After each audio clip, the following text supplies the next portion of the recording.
Worth the wait. Hi, Catherine.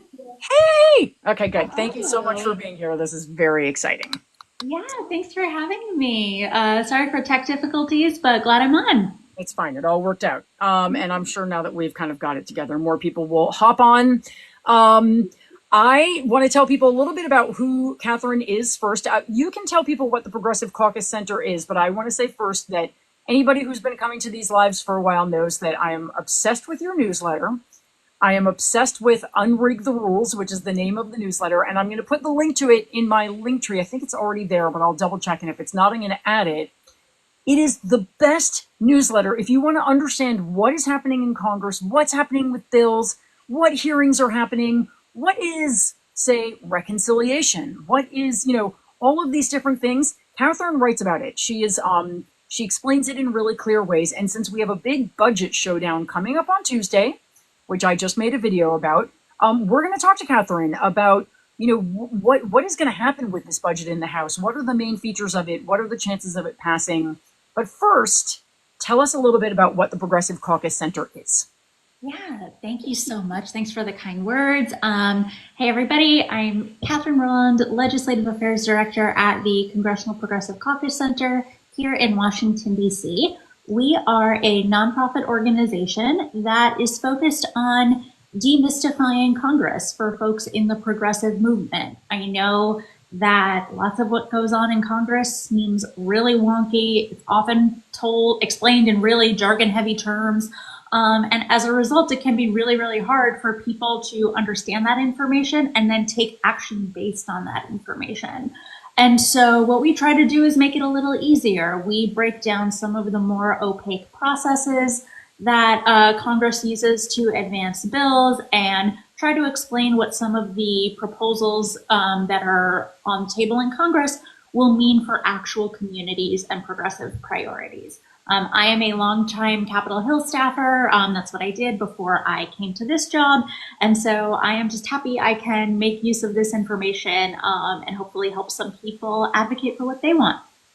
Yay! And I really, really recommend if the people who follow me tend to be you guys are interested in this kind of thing. So do subscribe to the newsletter. It comes out once or twice a week, but it's a great read. It's so interesting, and you will know stuff that's happening before almost anybody else does, because Catherine, she's always the first to tell you.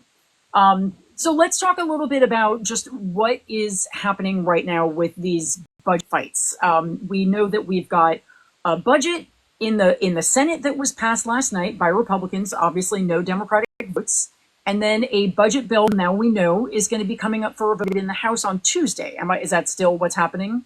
That's the plan, yes. Okay. And tell us, why don't you give people watching like the broad strokes of what the difference is between the two bills? Sure. So the I'll back up for 1 second and say, this is the kind of the first big step to passing President Trump's legislative agenda. The House and the Senate, while they're both controlled by Republicans, are trying to go about that in two different ways. The Senate is teeing up a two-bill approach to passing the president's agenda. The House envisions just doing one giant bill. As a result, the House proposal right now is teeing up massive tax cuts for corporations and the mega wealthy. The Senate bill the proposal they advanced last night, it doesn't do that. They want to do that later, though. The tax breaks for corporations and the mega rich that were part of the tax bill from Trump's first term, those don't expire till the end of the year. It's not something that Republicans technically have to do now, and that's why the Senate is pushing them off. Doesn't mean they're not going to touch them. It just means they're not trying to do it right now. That's like the biggest thing to know. As a result, the House bill would spend way more money right now because they're trying to do more in one shot, and as a result, in the short term, it tees up way, way, way bigger cuts to programs that people care a lot about, like Medicaid and food assistance via SNAP. Last big difference to know, the House bill proposes raising the debt ceiling by $4 trillion. Senate bill doesn't touch it. I want to be clear, though, the Senate bill still sets the stage, again, for Republicans in Congress to defund Medicaid and SNAP and plot giveaways for corporations and the mega rich. Even if they're not doing it all in one shot, it is still on the agenda. That's the main takeaway. Right. So basically, there's a big pile of stuff they want to do. The Senate wants to cut it in half and do the like slightly more palatable stuff first, and then do the really unpopular stuff second, right? Like the tax cuts. A little bit, yeah. You know, the Senate, to be clear, what the Senate proposed is still going to cost like $520 billion. They're still going to have to cut SNAP and Medicaid to pay for what they want to do. And if you're wondering, well, if they're not doing tax cuts for billionaires, what are they trying to do right now? They're trying to give a massive bump to the military and immigration enforcement to fund mass deportations. So it's narrower, but still pretty unpopular stuff. So then when they go to do it, let's say that we were going to go with the Senate version, then when they go to do the tax cuts, will they then want to raise the debt ceiling to pay for those, or will they do more cuts to pay for those? Or have they not said? So they will probably almost certainly have to do more cuts to pay for those. The weird thing about the debt ceiling is kind of a silly thing because it sounds like, oh, I'm kind of upping the amount of money I can spend. It doesn't actually do that. It is a restriction on paying off debt that the government has already taken on. So if you ever hear people talk about like, oh no, we can't raise the debt ceiling because we can't spend more money, that money's already been spent. Just talking about whether or not you can actually pay off those debts. The reason I think the House is trying to do it now is because there's a lot of members of the House that have never voted for a debt ceiling increase before. They're against it on principle. They never want to do it. So it's going to be really, really hard when it comes time when the Congress has to raise the debt ceiling, which is going to happen at some point this year. Okay. A lot of people are not going to want to vote for that. So they're going to try to lump it in with all this popular stuff for that crowd. Right. To kind of create an incentive for them to hold their nose, vote to raise the debt ceiling because they get all this other stuff at the same time. I see. So the raising of the debt ceiling in the House version is not actually tied to the $4.5 trillion tax cuts for rich people. No. Really? They can still do the tax cuts even if they don't raise the debt ceiling. That's right. Yeah. Right. The debt ceiling, it's sort of a misnomer, but doesn't actually like save you money. Right. It's a strange device. And if folks go to our website, we got some more explainers to tell you why it's kind of a weird thing, but there it is. Right. You have really good explainers on your website. So what we do know, so we know that the House bill is Trump's chosen bill, right? He likes the House version. Yeah. Yeah. So I think what you've said to me is that the Senate bill is more like a backup plan if they can't get the House bill passed. That's how they're framing it. The House bill, again, this is a really massive package, and big things like that can take a while for Congress to get done. Even when it's like their top priority, you've got a lot of committees that have to actually write the thing, approve their portions of it in their committees, then combine the whole thing together and get enough members of the House to vote for it on the House floor. It's not an easy task. And if folks pay attention to Congress at all, they know the House often struggles to do things that theoretically they even want to do. And so getting this whole big thing done in one fell swoop with all this stuff in there, it could take a long time. And when things tend to sit out a long time, when it comes to bills in Congress, they kind of age like milk. And so I think if I'm not going to put words in anybody's mouth, but the Senate might be thinking, I don't know if they're going to get this over the finish line. We've got this thing teed up. Let's just take our next steps. So if they can't do it, we got a backup plan ready. Right. Okay. That makes a lot of sense. So the House bill is much bigger. It's got much bigger cuts. It's got the tax cuts already in it. But because it's so huge, it's going to take longer to move. So what vote is happening on Tuesday of next week? This is obviously just a first vote in the process. So tell us what it is exactly. It is. So the Congress is trying to move the president's agenda via a process called reconciliation. It's kind of Explain reconciliation to us, because a lot of people do not know what that is, and it's really, really important in this instance. So reconciliation is a process that allows Congress to move legislation bypassing the Senate filibuster. You know what the filibuster is? It's a requirement that most bills that go through the Senate have to get 60 votes, so like a supermajority, in order to pass. Republicans right now control 53 Senate seats. So if Democrats are united in opposition, which it seems like they will be to this particular legislation, they can't pass it unless they use this special process. I'm not going to get into like what you're allowed to do, what you're not allowed to do via reconciliation, because it's a little confusing. But the thing to know is that it has a pretty prescribed process. And before you can actually write the legislation, the simplest way to think about it is that both chambers, both the House and Senate, have to agree on their outline for that legislation.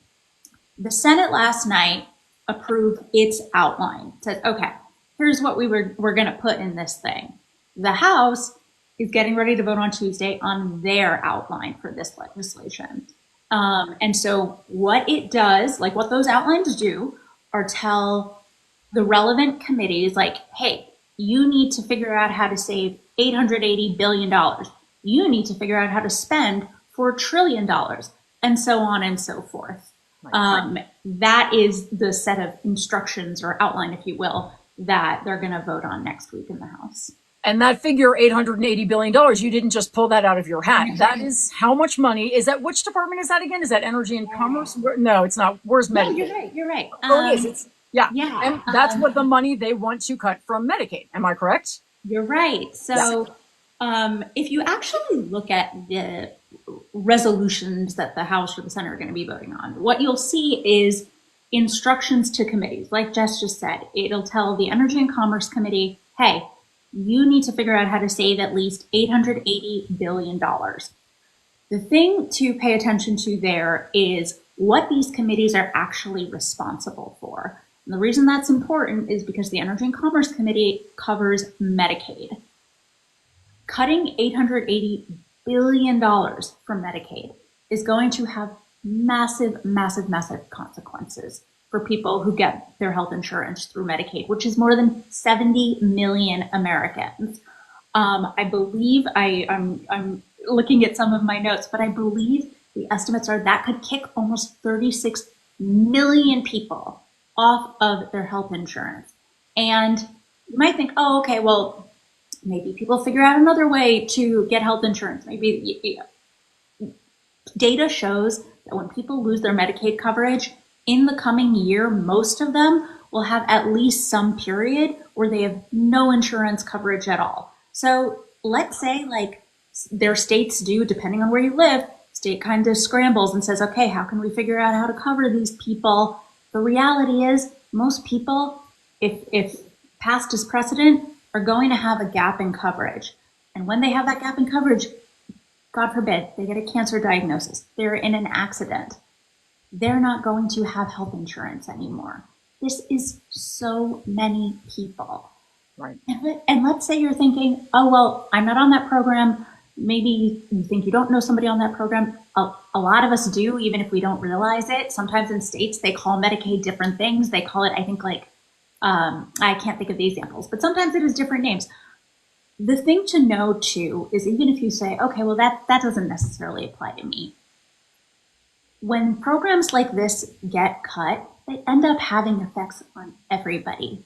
Let's say your state says, okay, we got to figure out how to cover these people. We need to raise taxes in order to figure out how to keep people on health insurance. Or we need to cut other things in our state budget, like education, in order to give these people health insurance coverage. This is, I think we know in the wake of the pandemic, the tremendous implications that every single person's health has for another person. But even beyond that, cutting these programs has a knock-on effect on things that everybody cares about. And so I just say that to underscore that no one is immune. when it comes to taking healthcare away from people. Right. And isn't it something like 50% of people in nursing homes are on Medicaid? It's about that? It's something like that. And I believe it also covers about half of all births in the United States. And that nursing home coverage, that statistic's important too, because you would think Medicare covers long-term care. It does not. A lot of people who need long-term care are on Medicaid. We are talking about seniors. We are talking about babies. Yeah. Yeah, that's right. I think Kamala Harris had a plan to expand Medicare to cover more long-term care at home, right? Yeah, we didn't go that way. A lot of proponents of expanding Medicare, whether you're for Medicare for all or expanding Medicare to get to Medicare for all, one of the big qualms with Medicare right now is that it doesn't cover a lot of things that seniors often need, like long-term care, like home and community-based care. Right. So that's all Medicaid. And also, I believe 4 out of 10 children in the country are covered by Medicaid. Wow, that I don't have that off the top of my head, but it's a giant number, and it's like half of all births. It's kids, it's all these births, it's seniors, and then it's veterans. It is like really so, to me, the moral ramifications of a budget like this are so shocking. It's shocking. Yeah. It is a literal taking money from people who are struggling and handing it to people who don't even know what to do with the money they have. It's very hard to understand how people support Republicans when this is the kind of thing they do, and frankly have always done, but we're talking about now. So yeah, the implications are really, really massive. And so I'm glad we kind of dug into this, because again, maybe it'll get reported or members of Congress who are defending their vote are saying, "Oh, I'm just taking this vote to take the next step in this process." It's really the things that they are voting to advance are really, really significant. We've talked a lot about Medicaid. Another giant one to pay attention to is SNAP. That's the Supplemental Nutrition Assistance Program. Most people call it food stamps. That is another program with a giant target on its back. Yeah. And we know that because, again, this kind of outline we've been talking about is also giving instructions to the Agriculture Committee, telling it to cut hundreds of billions of dollars. That is going after SNAP. And again, I don't remember the number off of the top of my head, but a giant proportion of people who depend on SNAP for food assistance are in families with kids. Yeah. And data shows that when those families lose their SNAP assistance, they have to make cuts elsewhere in order to make ends meet. And so those kids are more likely to go without medical care that they need because their families lose food assistance. That has long-term implications for those kids' health. And so, again, we're talking not just massive implications, but massive long-term implications. Right. Which we end up as a society paying for in all kinds of ways. Increased healthcare costs, just all kinds of educational problems. I heard the food, do you know this organization called the Food Research, what the hell are they called? FRAC. Anyway, yeah, I get emails from them, and they said that the average person on SNAP receives $6 a day per person for food. So they have this thing called the SNAP Challenge where they're like, will you go out and try to live, pay for your food on $6 a day? And like, that's obviously just, right? But this is too much for Republicans. They need to, it's excessive apparently. So yeah. When you look at the numbers that we're talking about, they are so minuscule. When you look at like what the actual assistance is, and yet makes a giant difference for people. You know, if that extra $6 helps you buy eggs, maybe not right now, but helps you buy an extra ingredient that's going to help you feed your family, that's giant. But when you put that like $6 a day in the context of $4.5 trillion in proposed tax cuts for corporations to pay a lower corporate tax rate, to get rid of the estate tax entirely, to prolong these loopholes that get away, that allow corporations to get away with not paying what they owe. It's pretty staggering. With not paying anything. I mean, didn't we, Tesla paid no taxes last year? Is that right? Amazon hasn't paid taxes in like a decade. I mean, it's beyond. Yeah, again, staggering numbers. Staggering numbers. And now, okay, so I don't want everyone to just get bummed out because this is a big bummer, but we're going to talk in the end about like what we can do to fight it. But although I know you maybe don't want to get into advocacy too much, but maybe you will. We'll see. I don't know what you can. You can. Okay, good. I'll explain for folks who are listening. So we're not an advocacy or a lobbying organization. What I can do is kind of give you the background information. You do with it what you will. And I know Jess is very well equipped to give folks the tools to do that. Yes, and I will. But so let's talk about, we're going to talk about a couple more things that are in this bill, and then I want to talk about sort of the chance where we can stop it, the chances we have to stop it and all that. But we'll start with, I want to talk about ACA, and also I'm a little confused about what's happening with the student loan part of it, because I know they also want to make cuts to student loans, or I heard somewhere that people's student loans payments would go up by $200 a month if this bill passed, and I don't understand that part exactly. So maybe you can explain. Yeah, so I know that the proposals on the table would tell the Education and Workforce Committee to also achieve a certain level of cuts. And the suspicion, based on what Republicans have said they will prioritize cutting in the past, is that that'll go after Pell Grants. And so that might be where that particular statistic comes from. And with respect to the ACA, folks might remember that the Affordable Care Act gave a lot of people tax credits to help them afford health insurance. Getting rid of those tax credits or reducing how much they are worth could be some of the cuts that are on the table to help pay for these tax breaks for, again, the mega rich and corporations. And so, I know a lot of folks here might remember the ACA repeal fight of a few years ago. While it's not exactly the same, some of the same protections that we were able to keep a few years ago could still be on the chopping block. Right. I heard something like 20 million people could lose those subsidies. Yeah. Again, I don't want to pin you down to exact figures, but it's a staggering number of people, including people I know, who those subsidies are the only reason they can afford healthcare.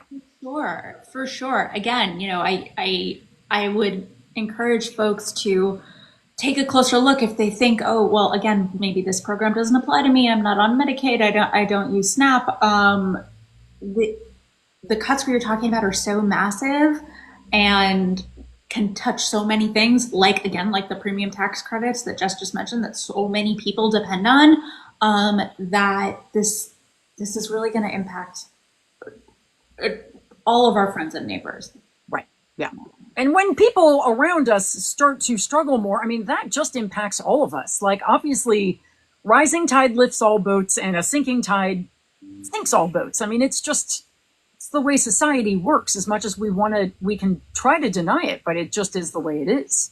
Yeah. I mean, again, I know it's tough mentally to go back to 2020, but, remember how worried we all were about the possibility that our neighbor, that our friends, that our family members would be sick, and that also as a result that we could get sick and that we wouldn't have the tools to stop it.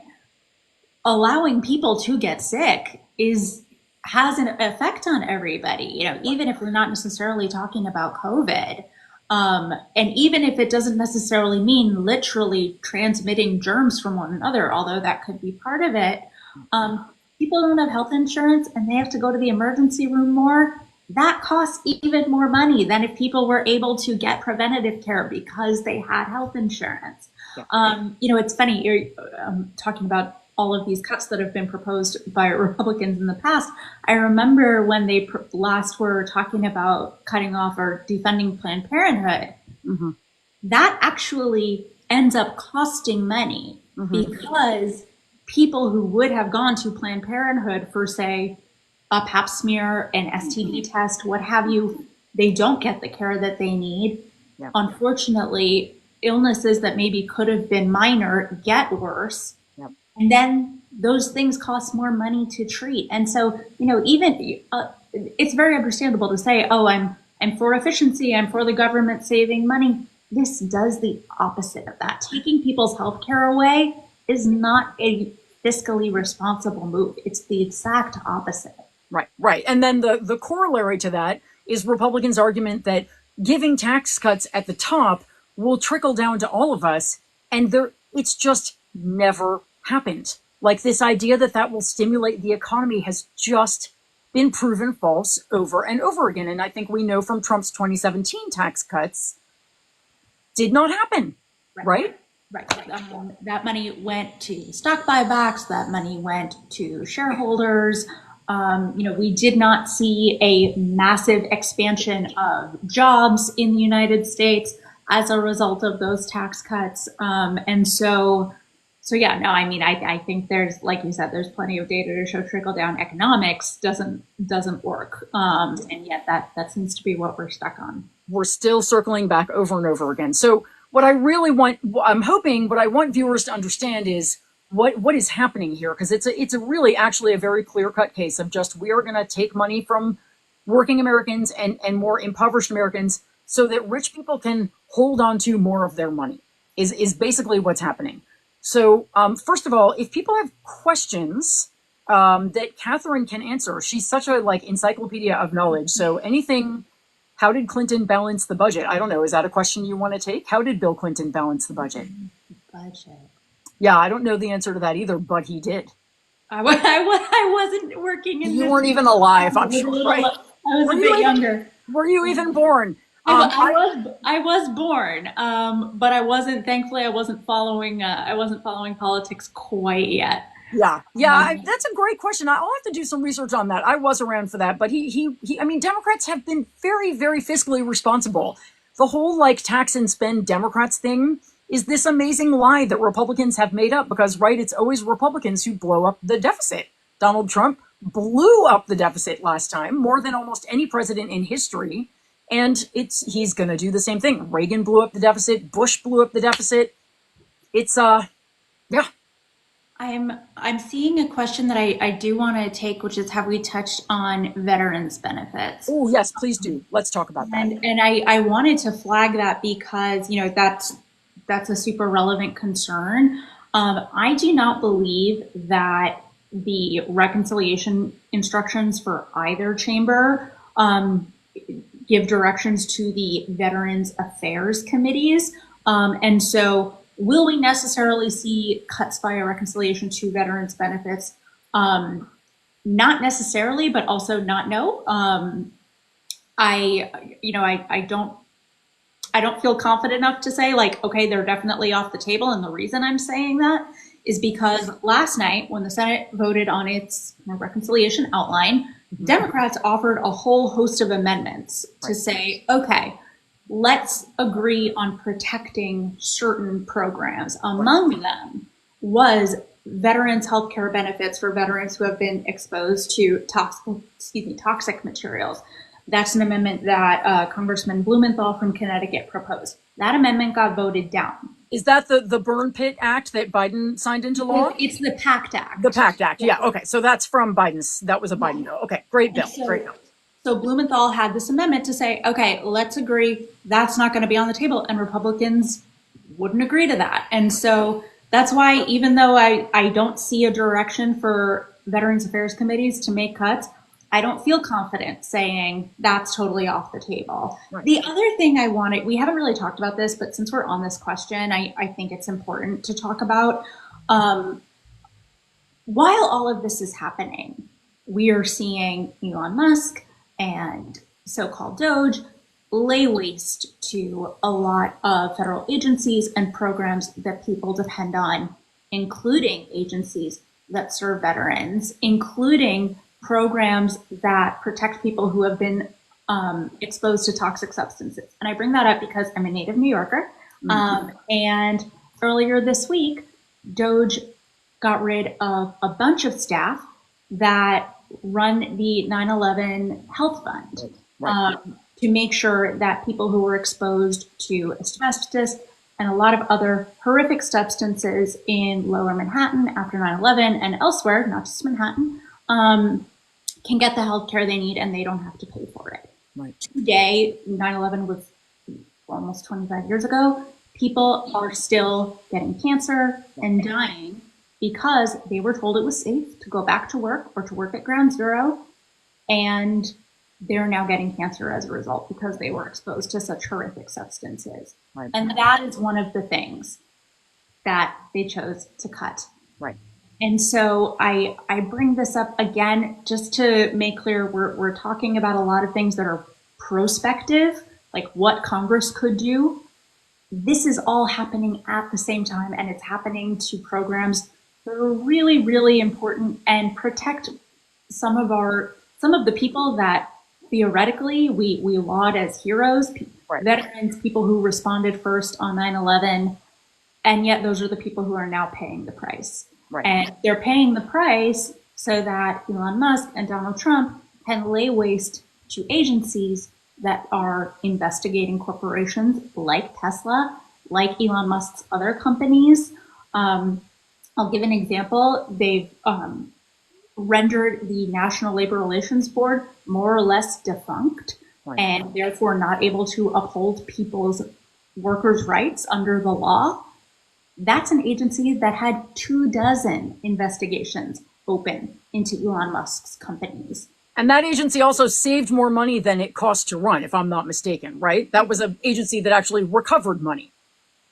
You might be talking about CFPB. Oh, I'm sorry. I am talking about CFPB. Sorry, my kid just walked in from school and I got distracted. But yes, go on. You're fine. Unfortunately, Washington is an alphabet soup. Sorry. Yes. That is also an incredibly important one. The CFPB is a great example, though. All of this is resulting in a country where the government is working for the mega rich and benefiting the mega rich and not working people who depend on Medicaid, SNAP, or even who don't, but whose neighbors do and who benefit from a system where we all take care of each other. It's a government that's working for the rich and not working families. Right. It's truly an oligarchy. Yeah, well, okay, we have a few more minutes. So two things. I saw a question. I just want to touch on it really, really quickly, which is someone asked about climate energy policy. And I believe there are cuts to Biden's green energy tax credits in this as well. Is that right? Yeah, so kind of like the Affordable Care Act tax credits that we talked about a little while ago, it is possible that clean energy tax credits will be on the chopping block already. The administration froze money that was going to communities to build clean energy projects thanks to the Inflation Reduction Act. These are projects that are not only building a clean energy future and protecting us from climate change, but they were creating good jobs all across this country. And so, some of that has already happened. Yes, it could get worse as part of this bill. And so yes, unfortunately, the clean energy tax credits could be on the chopping block as well. Yeah. It's a shit show, honestly. So, but here's what I'm going to say. You may not want to curse. I'm going to curse. But here's the thing: is that we have in our last couple of minutes. I just want to say that we can stop this. It's not a foregone conclusion that we will, but it's at least possible, right? Because Congress has this insanely narrow majority, right? One vote they can lose. That's right. So, and I also want to underscore that yes, in the House, Republicans can lose one vote on their side. So this is assuming all of the Democrats in Congress vote no. Republicans need to keep all of their members in line minus one. And right now, there are about a dozen of them saying, I don't know about this. And so none of this is a foregone conclusion. And even if folks see the House approve its proposal next week, one, going back to what we were talking about earlier, House and Senate right now have two different approaches to how they want to do this. And two, there are lots more steps ahead and lots more votes ahead. Okay. Once the House and Senate get on the same page, all of their committees that were told, okay, you have to cut this much, that much, they all have to write their portions of these bills. Those committees have to vote to approve the portions that they write. Then those bills are going to go before the House and Senate for a vote.